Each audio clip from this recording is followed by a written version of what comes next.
नमस्कार दोस्तों, मेरे YouTube चैनल कहानियाँ में आपका स्वागत है। विक्रम बेताल की कहानी में अब तक आपने 11 कहानियाँ सुन ली।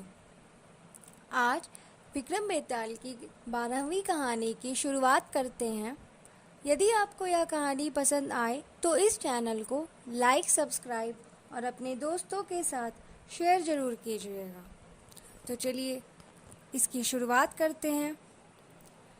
किसी जमाने में अंग देश में यस्केतु नाम का राजा था। उसके दीर्घदर्शी नाम का बड़ा ही चतुर दीवान था।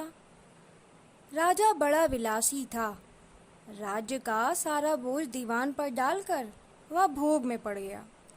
दीवान को बहुत दुख हुआ। उसने देखा कि राजा के साथ सब जगह उसकी निंदा होती है, इसलिए वह तीरथ का बहाना करके चल पड़ा। चलते चलते रास्ते में उसे एक शिव मंदिर मिला। उसी समय निशिदत्त नाम का एक सौदागर वहां आया और दीवान के पूछने पर उसने बताया कि वह सुवर्ण द्वीप में व्यापार करने जा रहा है। दीवान भी उसके साथ हो लिया। दोनों जहाज पर चढ़कर सुवर्ण द्वीप पहुंचे और वहां व्यापार करके धन कमा कर लौटे।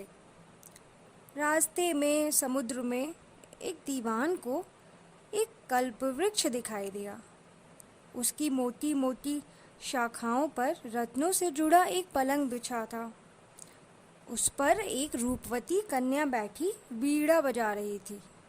थोड़ी देर बाद वह गायब हो गई। पेड़ भी नहीं रहा।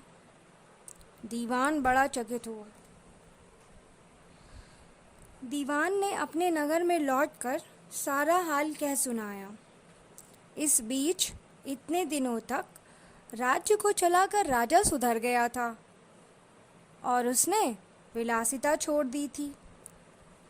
दीवान की कहानी सुनकर राजा उस सुंदरी को पाने के लिए बेचैन हो उठा और राज्य का सारा काम दीवान पर सौंपकर तपस्वी का भेष बनाकर वहीं पहुंचा।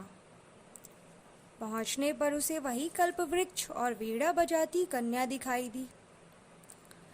कन्या ने राजा से पूछा, तुम कौन हो? राजा ने अपना परिचय दे दिया।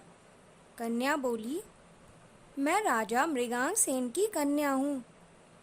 मृगांकवती मेरा नाम है।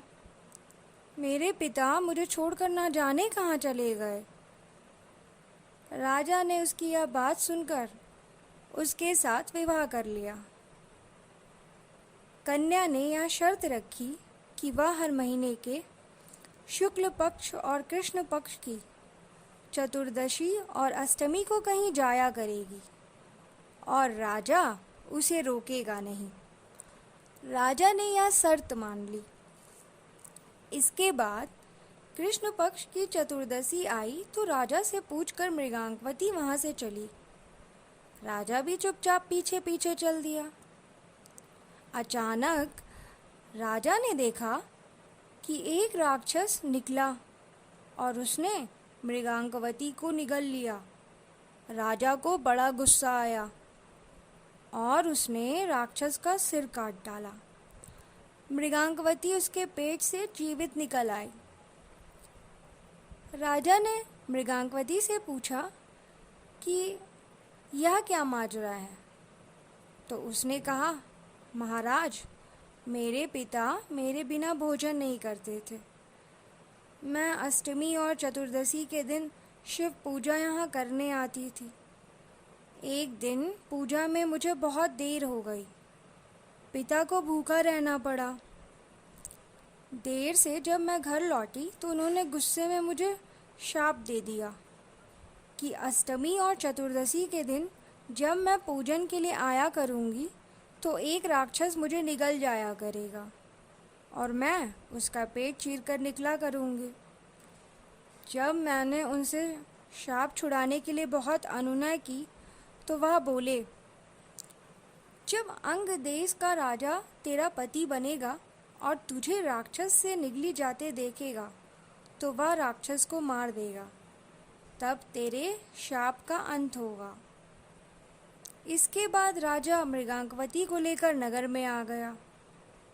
दीवान ने यहाँ देखा तो उसका हृदय फट गया और वह इस दुख से मर गया।